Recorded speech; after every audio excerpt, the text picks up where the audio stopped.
I never thought helping a friend move could turn into one of those moments you replay in your head for weeks. Like, seriously, it started as the most boring Saturday chore on the planet.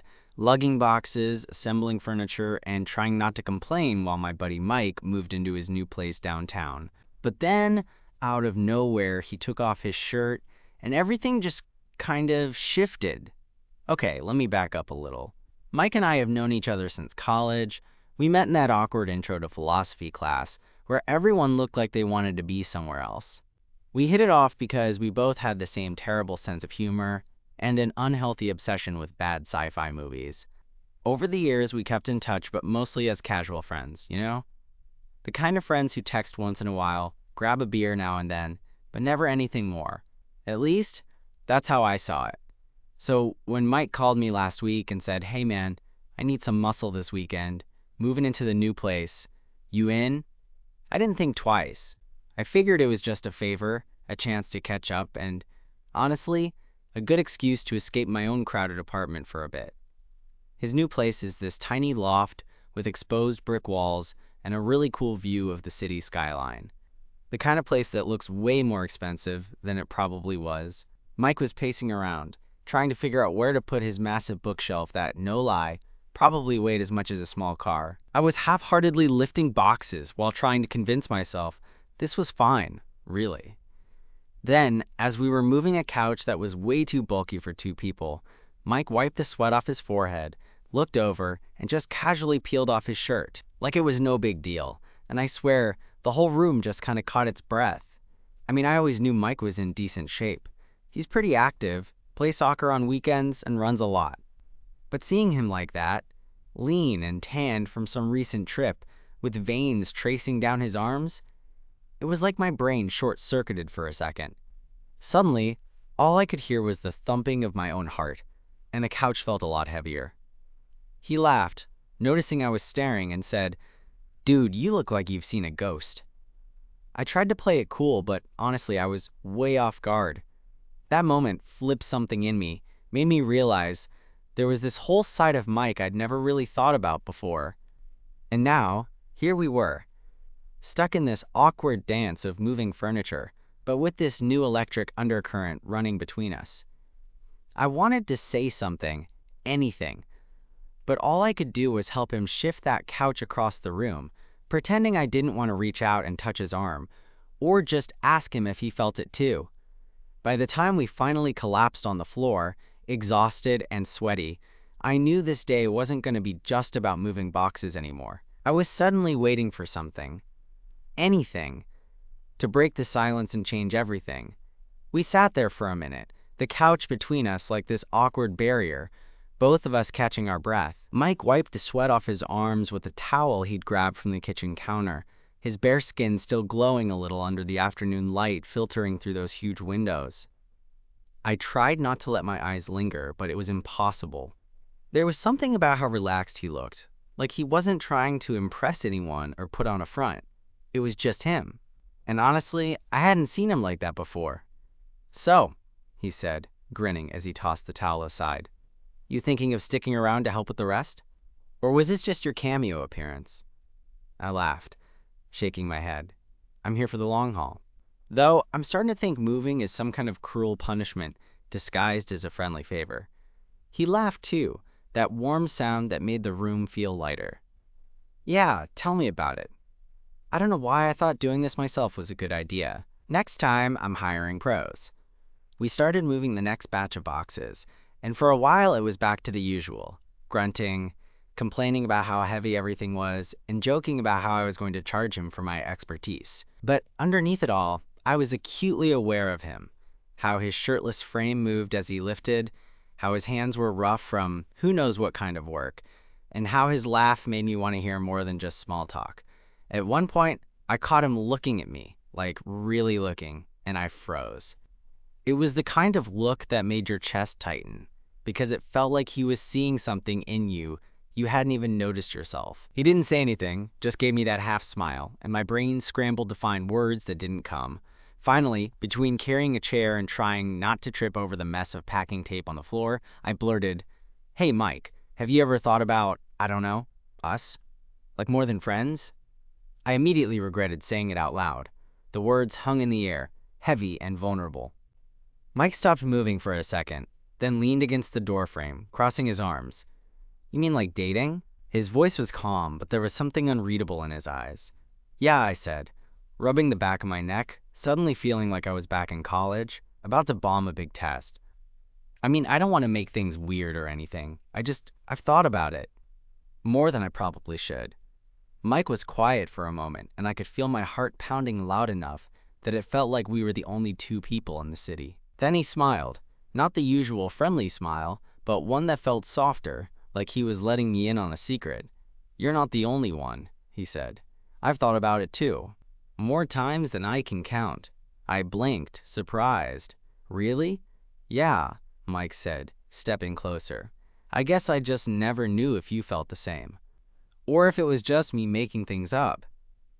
Everything inside me shifted then, like a dam breaking after years of holding back. "It wasn't just you," I admitted. "I've been scared of messing up what we have, but now that you say it, I don't want to hide it anymore." We stood there, only a few inches apart, the noise of the city below muffled by the thick glass. I could see the flicker of something in his eyes. Hope, maybe, or maybe just the relief of finally saying what we'd both been thinking for way too long.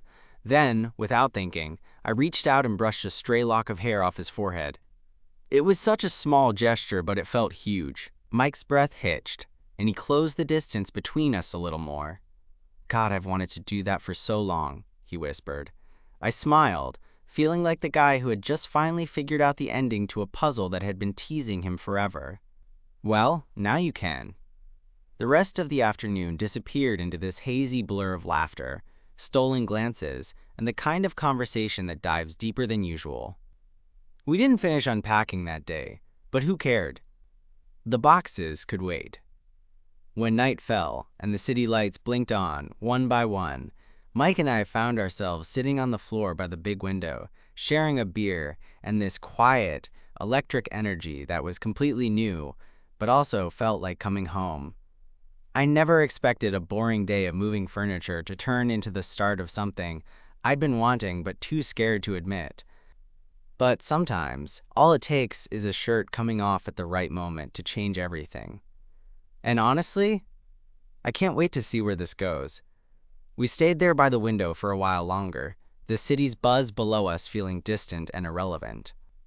I kept stealing glances at Mike, trying to memorize the way the light caught his eyes, the way his smile softened when he looked at me. It was like the city had shrunk to just this room and the two of us. And for the first time, I wasn't thinking about the worries or distractions that usually filled my head. So Mike said, breaking the comfortable silence, "What made you decide to finally say something? I mean, we've known each other forever, but this, turning into whatever this is, it feels sudden." I shrugged, trying to play it cool, but knowing I probably looked as nervous as I felt. "Honestly, I think it was just seeing you like that earlier.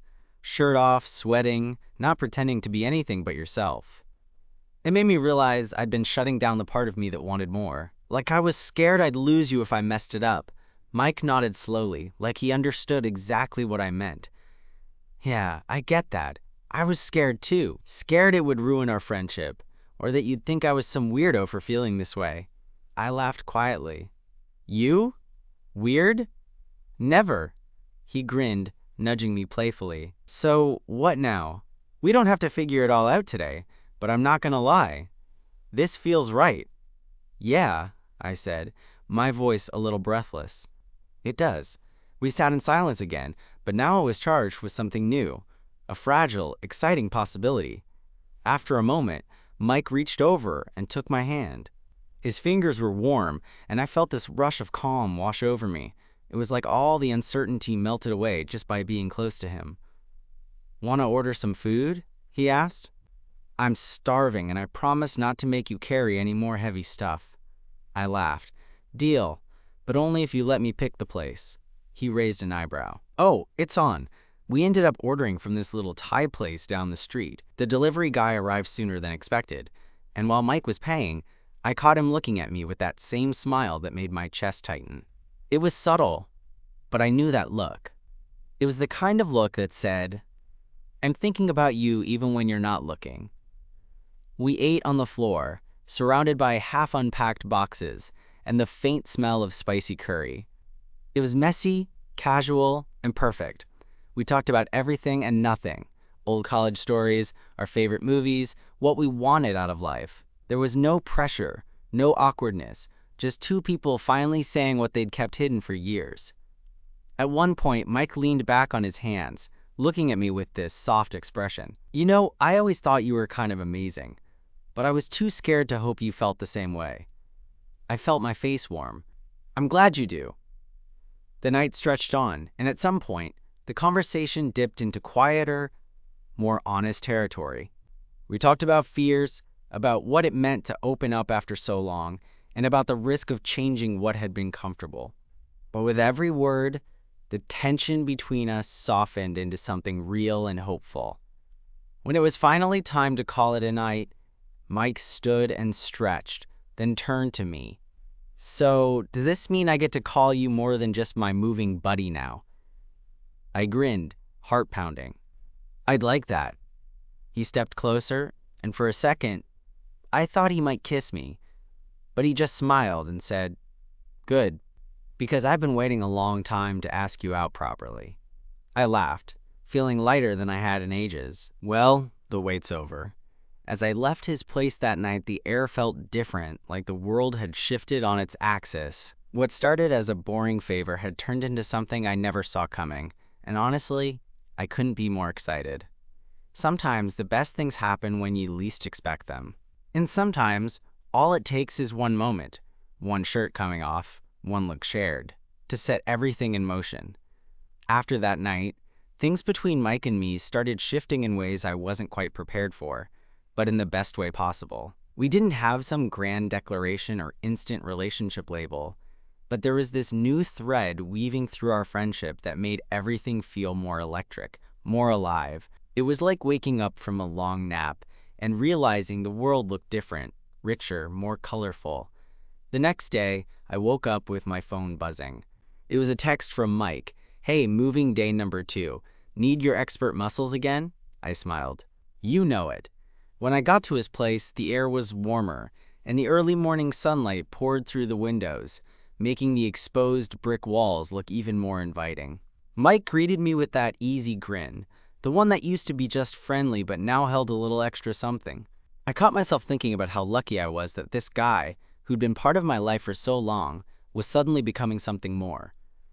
We jumped into moving the rest of the furniture, but this time, the atmosphere was lighter. We joked more, shared little touches that felt natural, like brushing hands while passing a box or bumping shoulders as we maneuvered around tight corners. Each touch was a question and an answer, unspoken but powerful. At one point, we paused to catch our breath. Mike leaned against the wall, wiping sweat from his brow, and looked over at me with a grin. "You know, I think the couch weighs more today than yesterday." I laughed. "Maybe it's just my muscles getting stronger, or you're just getting weaker." He rolled his eyes but didn't argue. Instead, he surprised me by stepping closer, lowering his voice. "Hey, I was thinking, maybe after we finish here, we could grab dinner? Just the two of us." My heart skipped a beat. "Yeah? You mean like a date?" He smiled, a little sheepishly. "If you're up for it." I was up for it, more than I could say. Definitely. That evening, we ended up at this cozy little Italian place a few blocks away. The kind of place with dim lighting, red checkered tablecloths, and a playlist that was mostly old jazz and some classic rock. It felt like the perfect spot for a first date, even though it didn't feel like our first. It felt more like a new chapter. We talked over plates of pasta and shared a bottle of wine. The conversation flowed easily, but every now and then I caught Mike watching me with that look again, the one that makes your skin tingle and your chest tighten. It was no longer just friendship, it was something deeper, something raw and real. When the waiter brought the check, Mike reached over and squeezed my hand. "I can't believe we waited this long to do this," he said softly. "Me neither," I admitted, "but I'm glad we did. It feels right." Outside, the night was cool and quiet. We walked side by side, shoulders brushing, savoring the comfortable silence that only comes with people who know each other inside and out. When we got back to his place, neither of us wanted the night to end. Mike hesitated for a second, then looked at me with those honest eyes, the ones that had held so many unspoken feelings. "Can I kiss you?" I didn't even have to think about it. Yes. When our lips finally met, it was like everything shifted again. The air around us charged with a new kind of energy, a promise of something beautiful unfolding. It wasn't perfect or dramatic, just real and tender, and exactly what I'd been hoping for. Afterwards, we stayed close, talking about what this meant for us, how we'd navigate the changes, and what we both wanted moving forward. It was the kind of conversation that's scary but necessary, the kind that builds trust and lays the foundation for something lasting. Over the next few weeks, we settled into this new rhythm. We were still friends, but now with late-night texts that were a little flirty, weekend hangouts that stretched into movie marathons, and mornings where I'd wake up to Mike's arm draped over me like we'd always been there. It was messy and awkward at times, because nothing worth having is ever easy, but it was ours. One night, we were lying on his couch, half watching a documentary neither of us cared about. Mike turned to me, a serious look on his face. "I don't want to rush anything, but I want you to know, I'm really glad this happened. You've always meant a lot to me." I smiled, feeling my heart swell. "Same here. Feels like we're finally where we're supposed to be," he grinned, pulling me closer. "Yeah, and who knows? Maybe this moving thing was the best bad idea we ever had." I laughed, feeling happier than I had in a long time. Sometimes, life throws you these unexpected moments. One shirt coming off, one honest conversation, that change everything. And when it does, you just hold on tight and see where it takes you. Because sometimes, the best stories start when you least expect them. A few days later, I found myself back at Mike's place, this time for no particular reason other than I wanted to be there. It had become something I looked forward to, these quiet evenings where it was just the two of us, no pretenses, no expectations beyond simply enjoying each other's company. That night, we decided to cook dinner together, which was a hilarious disaster from the start. Neither of us is much of a chef, but we convinced ourselves we could handle making homemade pizza. Mike took charge of the dough while I was supposed to handle the toppings. Pretty soon, we were both covered in flour, and laughing so hard I almost cried when Mike accidentally flipped a chunk of dough onto his forehead like some kind of pizza crown. "Hey," he said, grinning, "think it suits me." "Oh, definitely," I said, reaching over to flick some flour off. The way the white dust clung to his skin made me catch my breath for a second. We managed to get the pizzas into the oven, and while we waited, we sprawled on the couch, still giggling like teenagers. Mike looked over at me, his eyes softer than usual. "I'm still figuring all this out, you know? Us. It's new, and honestly, a little scary." "I get it," I said, nodding. "It's weird to think about how long we tried to push this aside, like it wasn't real, or maybe it was easier to pretend, but now that it is real." I trailed off, not really sure how to put it into words.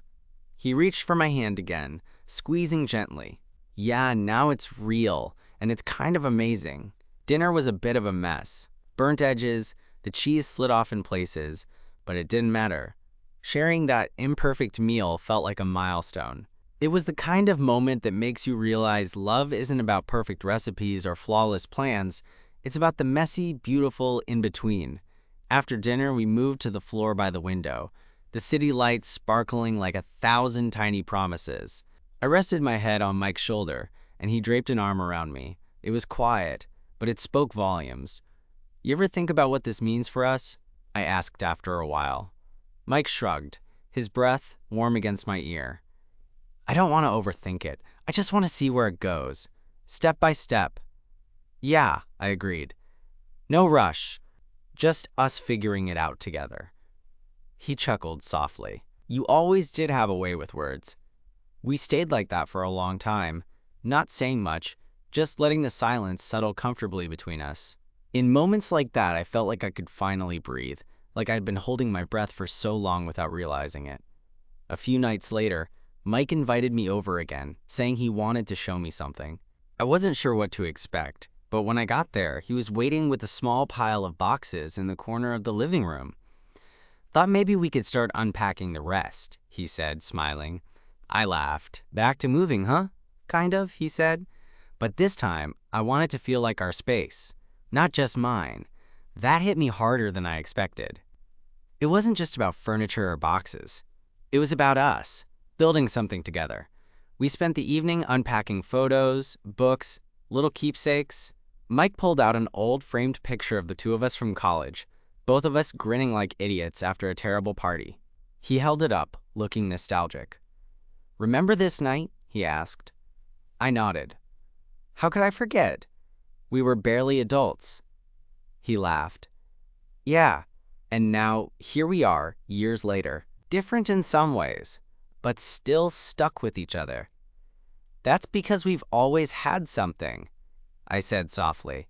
"We just needed to admit it." Mike looked at me then, eyes serious. "So what do you want? I mean, from this us?"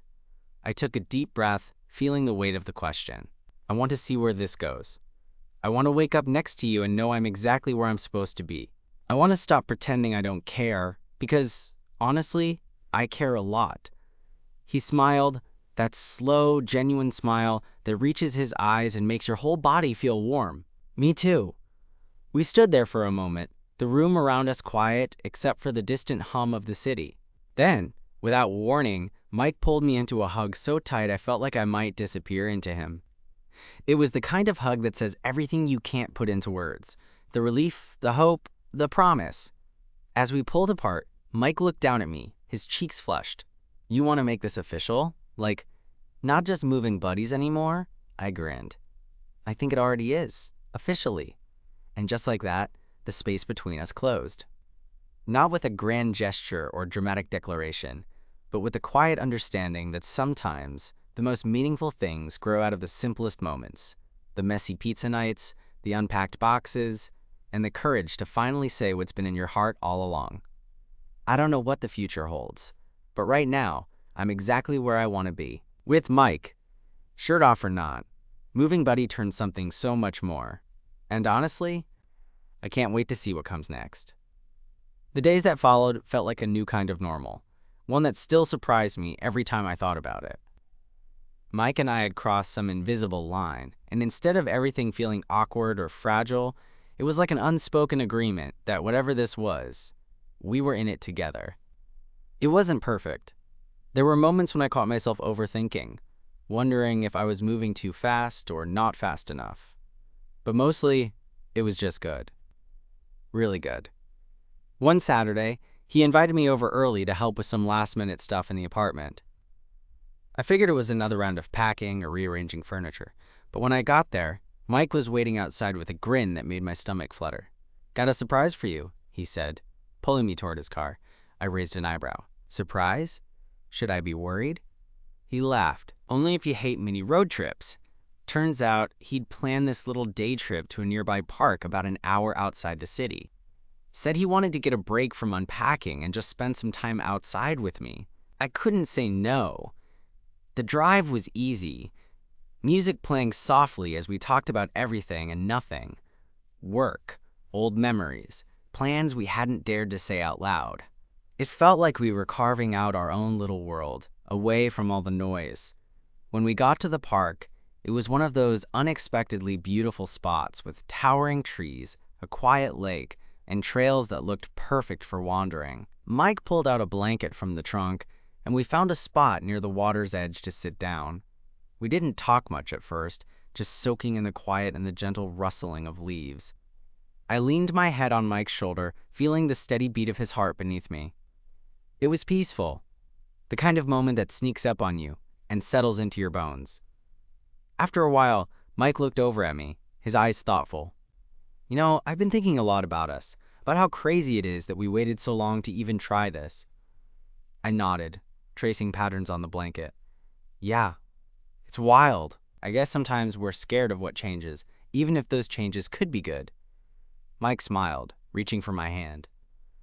"I'm glad we finally took the leap. I don't want to imagine life without this now." Neither did I. We spent the afternoon walking along the trails, talking about the future in ways that felt real but not rushed.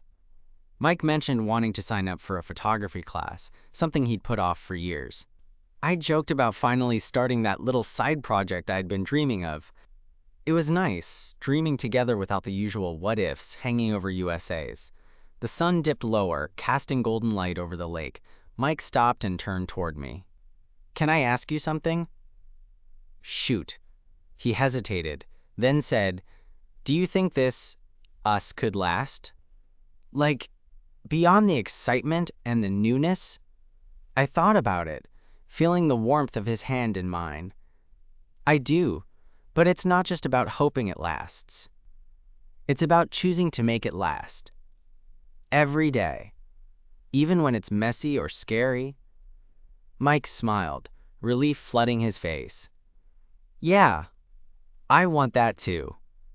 We sat there for a while longer, watching the sun set and feeling like maybe, just maybe, we were starting something that could be really, truly good. Back in the city, life kept moving, but now it felt like Mike and I were moving through it side by side. We fell into new routines: lazy Sunday mornings with coffee and bad TV, late night talks that drifted into the early hours, and little rituals that made this thing between us feel solid and real. One evening, a few weeks later, Mike invited me over again. This time, he looked nervous, like he'd been rehearsing what he wanted to say all day. We sat down with a couple of beers, the room dimly lit, and he finally blurted out, "I want you to meet someone." I blinked, surprised. "Oh? Who?" "My sister," he said, rubbing the back of his neck. "She's visiting next weekend. I figured it's about time you met her." I felt a mix of nerves and excitement. Meeting family felt like a big step, an unspoken marker that this wasn't just a fling or a casual thing. It meant something. "Okay," I said, trying to keep my voice steady. "I'd like that." Mike grinned, clearly relieved. "Me too. I want her to know you're important to me." The days leading up to the visit, I found myself overthinking everything: the right words, the right impression, even what to wear. But when Mike's sister showed up, a lively woman with a sharp wit and an easy laugh, it was clear I had nothing to worry about. She took one look at us and smiled. "So you're the guy who's been making my brother smile like a teenager," she said teasingly. Mike rolled his eyes, but there was warmth in his smile. "She's kind of the best."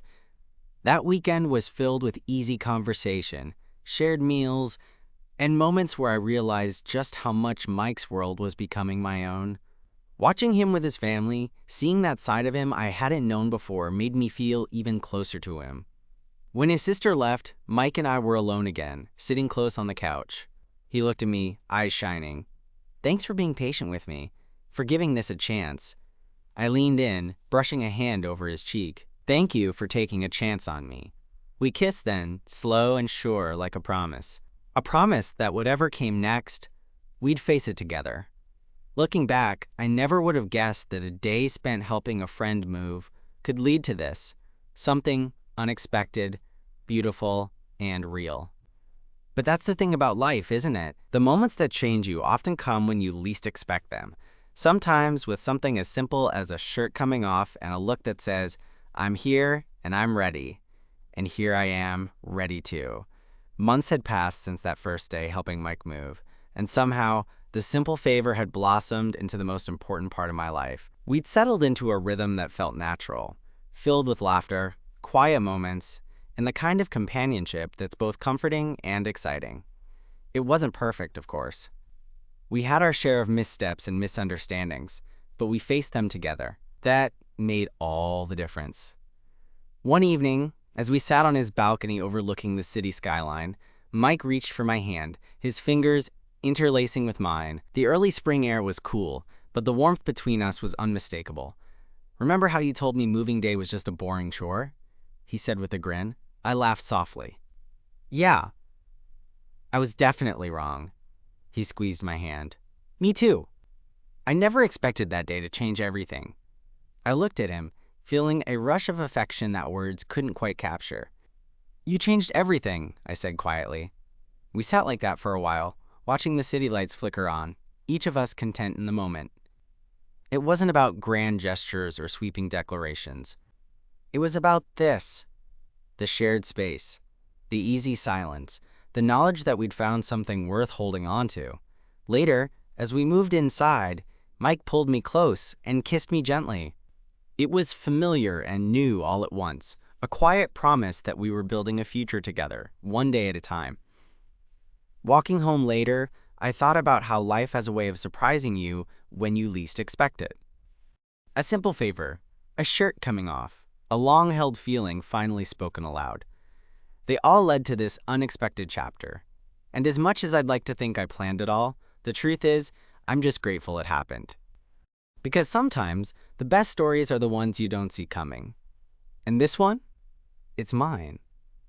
With Mike. My friend, my partner, the guy who took off his shirt and changed everything.